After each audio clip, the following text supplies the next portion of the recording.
Beauty and brains ang ating susunod na guest. Maliban sa pagiging beauty queen, she's also a mother, a real estate broker, and a lessor. Welcome to Diskarte, Miss Miriam Kiambao Roberto. Hi. Hello, Miss Sabe and Miss May. Thank you so much for inviting me dito sa Diskarte ng Teleradio. Thank you na sumali ka sa amin dito. Alam mo, follower ako nito ni Miss Miriam. We interviewed you once, I think, on The Money. Kaya merong tapos nag-moderate ako ng isang event na nandun ka. Kaya ang saya-saya na i-retell natin ang story mo in investing in real estate, di ba? Naalala ko noon ang kwento ni Miss Miriam is you started in real estate with a friend. No, tama, yes. With a friend, and it didn't do well, no? Yes, this was back in the year 2000. Nagsisimula na po ako sa showbiz noon, and na-establish ko po kasi yung habit na nagsisave ako every time meron akong income. So, natutunan ko sa parents ko, 10%, every income, tinatabi ko lang sa savings. And nung nakita ko sa bank account ko, nagiging 6 figures na siya kasi malaki nga yung kinikita ko sa showbiz. Sabi ko, ang natutunan ko sa parents ko, dapat hindi lang siya naiiwan sa bangko dahil malulugi. So, dapat maghanap ako ng investment. Nagkataon, nakilala ko yung friend kong ito na nag-introduce sa akin kay Larry Gamboa.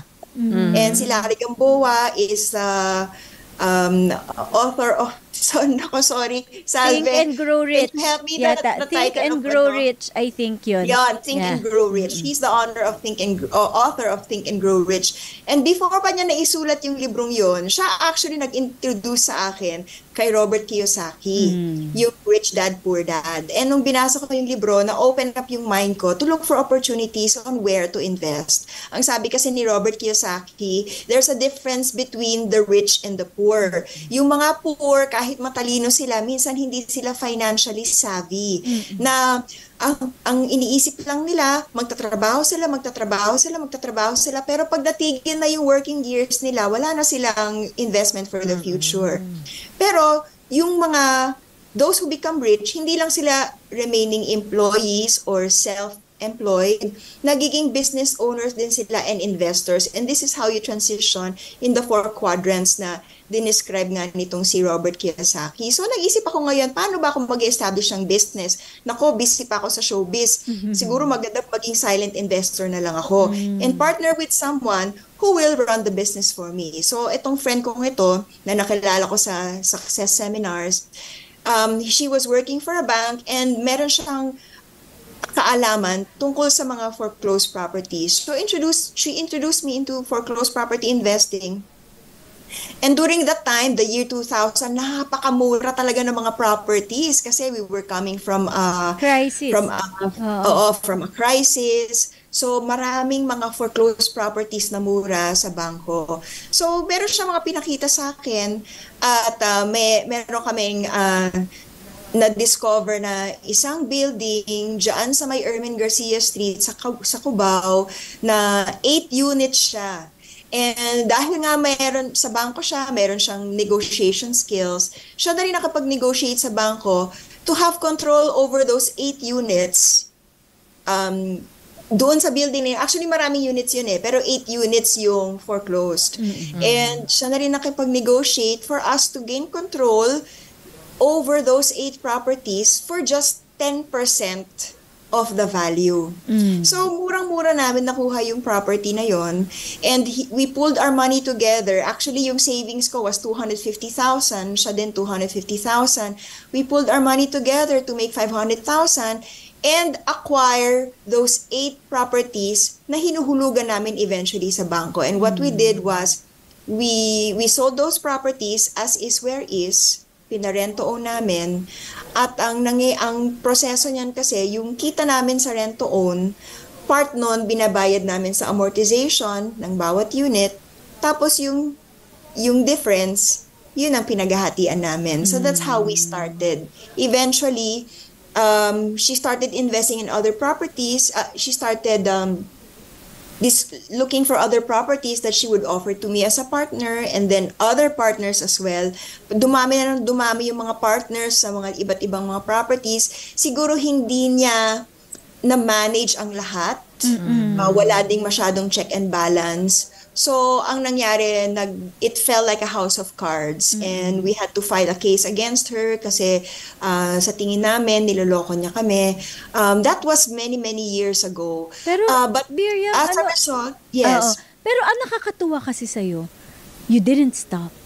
Yung karamihan ng mga tao, di ba, pagka na-experience na nila yung klaseng pain na ganyan, yung expectation mo hindi talaga natuloy kasi nahirapan ka mag-give up. You never stopped, no? You still went on. I went on kasi syempre sayang din yung naging investment ko. And because this old friend of mine was using my name to invite more investors, I felt so responsible for all those people that she scammed.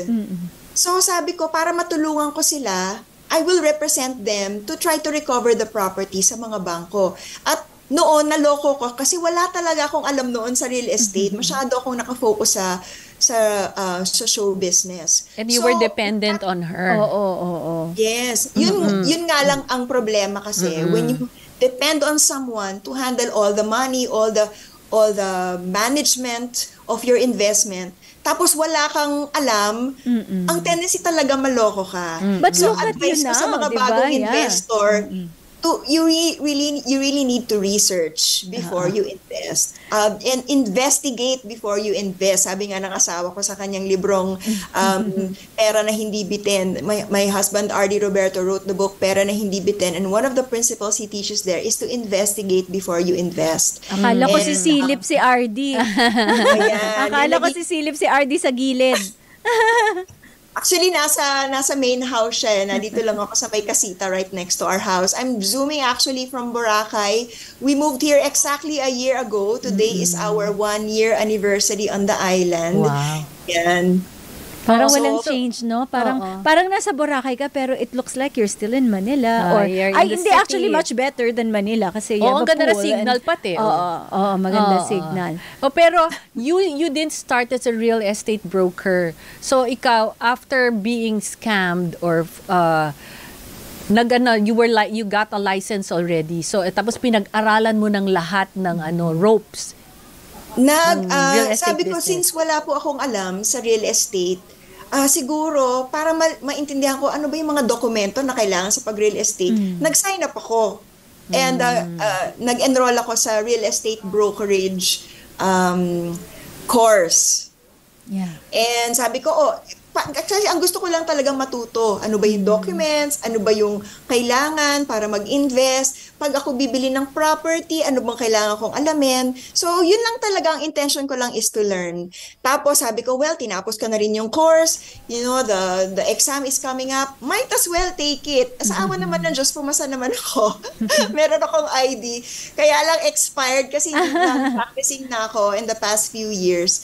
And, siguro one of these days I'll take it up kasi merong opportunities for real estate brokerage and investing dito sa Boracay, but we'll see. We're still trying to look into that opportunity. Parang this this might be the best time nga daw to go back into it. Pero in your experience in the past, and also for the viewers now na baka might be thinking to go into it, no? Profitable ba talaga siya? Pwede siyang gawing passive investment on the side for your retirement? Kung may or do you want extra, to, no? do you want to really just go into it full time? Ano yung magiging advice mo sa mga tao?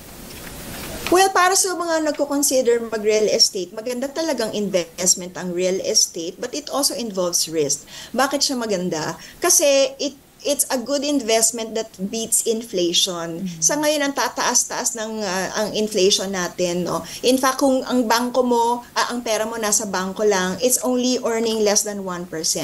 Pero kung in-invest mo yan sa property, lahat ng property for sure mag-appreciate kasi limited ang properties and mostly, kung ang tao naghahanap ng, let's say, ng bahay or ng land na tatayuan nila ng bahay, meron at merong bibili niyan at some point. Pero ang, and residence and shelter is always a basic need. It's an essential. So meron at merong maghahanap ng lupa or kung meron kang lupa, meron at merong mag-o-offer na bilin sa'yo, irenta sa'yo, or ikaw mismo, pwede mong pagkakitaan yung whatever na lupang ininvest mo. Magandang property investment talaga. Pero as I said, it also involves risks. Kasi ang downside ng investment ng, for example, on land, malaki ang kapital. Di ba? Kailangan talaga kayang-kaya mo na either to pay it in full or at least the down payment na required nung developer or ng bangko kung sakasakaling iuutang mo ito sa bangko. Pero ang kagandahan naman sa lupa, pwede mo siyang i-develop. Meron kang income na pwede mong i-derive from that property. Kagaya ni Brenda kanina, yung in-interview, nakakuha siya ng isang agricultural land. At ngayon, their whole family and friends are benefiting from it. Pero as you mentioned, di ba, Beshi Salve, pwede pa niyang pagkakitaan. So yan naman ang benefit sa isang raw land. At depende sa location, if it's strategic, kung raw land na malapit sa city, tapos may mga businesses or mga buildings nearby, you can actually rent it out so that you can earn rent for parking. So maraming mga possibilities pag raw land.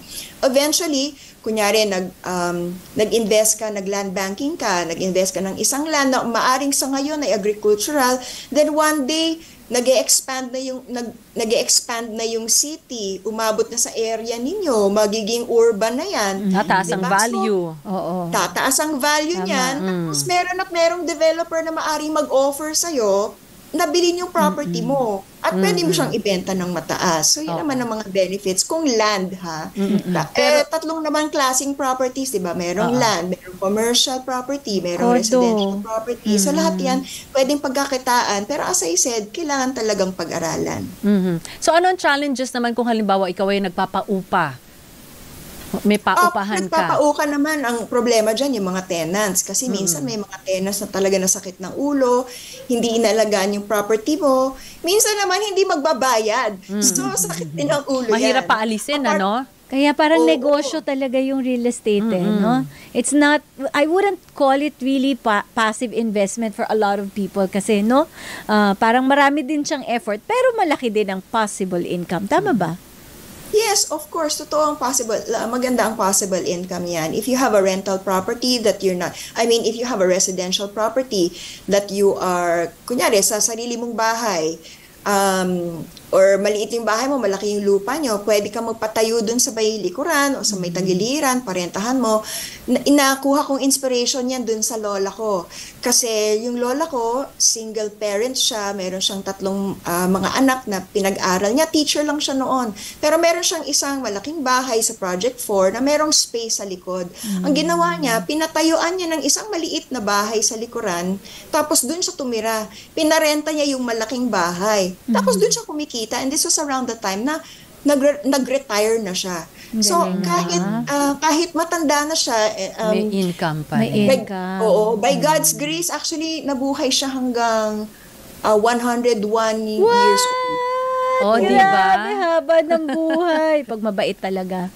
So, ako ng Diyos, kumikita siya dun sa malaking bahay. Tapos eventually, di ba, bago siya namatay, kinausap siya ng daddy ko, nagkaroon sila ng real estate planning, sinubdivide nila dun sa magkakapatid. Ang ginawa ng daddy ko, yung property sa likod, pinatayuan niya ngayon ng mga maliliit na parentahan.